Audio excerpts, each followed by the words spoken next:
Hey, this is Michael Lindsay from Vital MX. We're out here at Cheney Ranch today riding the 2019 KTM 350 SXF.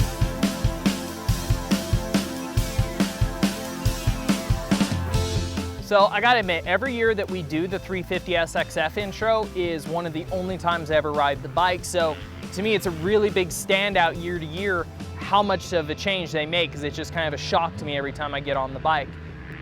I will admit, this generation 350 is a little bit different than the changes they've been making prior. Every year before, it's always been about more power, guys trying to get that 350, not even really to fill the gap in the middle, but be a little bit more towards the open bike, the 450 class. This year, they've kind of changed that a little bit. They really didn't make any improvements to the pure output of the engine outside of just some engine mapping and a different exhaust pipe. They really focused on the chassis change, which everything in the generation got, which really focuses on just how precise the bikes are. It has all to do with the flex characteristic, what they call torsional versus longitude. Longitude is your flex rear to aft, just trying to keep the comfort, but the torsional trying to keep the front end and the rear end more precise under power, which really to the 350, in my opinion, is definitely a bonus. It makes it feel even more like a 250F. It makes the bike feel more playful, more precise, easier to throw into corners, and it really helps complement what the bike already is. Beyond that, with power, the only focuses really were the rideability. They tried to free up the engine even more under decel, because naturally a high RPM engine is gonna produce more inertia. So they're really trying to work on how the bike acts under decel to really keep the 350 feeling as light as it should be, and really giving it that kind of bonus over the 450 for how it is, so the bike isn't riding you and you keep riding it. So like I said, for 19, that was a big focus, and it really showed just section to section. You could really scream this bike out because it pulls, it feels like pulling like a 250F. In third gear, it's pretty hard to find the rev limiter at a certain point, even on a really fast track like today. But it's really nice once you've had it wound up that much to be able to chop the throttle going in a corner and not just feel the bike load up and start to compress the suspension and bind up the chassis and fight you. It keeps it really feeling even more like a 250F. I feel like their really neat part with the bike is the mapping. Map 1 to 2, the smooth to the aggressive, is pretty noticeable on the 350, so it gives it a little bit of a different characteristic. The first map just feels like the most mellow 450 you've ever ridden, but the second map gives it that really aggressive punch feel in the mid-range, like a super gnarly 250F.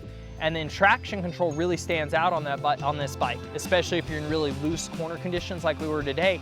It just makes the bike feel, I don't want to say restrictive, because that's kind of a disservice to how it acts. It still feels so free when traction is perfect, but as soon as things get loose, it doesn't allow the bike to override you. It really starts to contain itself a little bit until it knows the bike's starting to go forward, till the RPMs are manageable, and then it kind of lets you have everything back out once. So to me, it really kind of adds to the overall benefit what the 350 is, making it kind of that perfect vet or play bike, because unless you ride a 450 very often, it's pretty hard to jump on one and just be able to pin it, pin it for more than a couple laps and be able to enjoy the day. And I feel like the big bonus to the 350 is, if you're not a 250 guy, but a 450 just ruins you, this thing is so easy to be able to take 3 weeks off riding because you have a busy life, you have work, and be able to just come out to the track with the buddies and not feel like you're trying to relearn the entire process all over again like you do on a 450. A 350 is more fun than a 250. It has more punch when it needs it,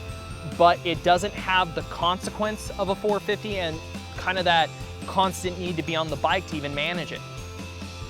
Even when it comes down to the specs, the bike is impressive. It's only 1 pound heavier than KTM's 250F, which makes it basically lighter than anyone else's 250, even though it's a bigger CC bike.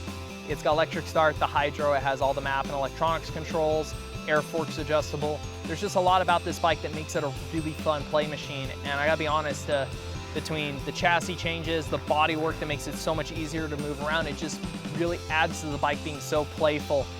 And if you're riding your 450 and you're just not having fun anymore, you should really think about trying one of these 350s.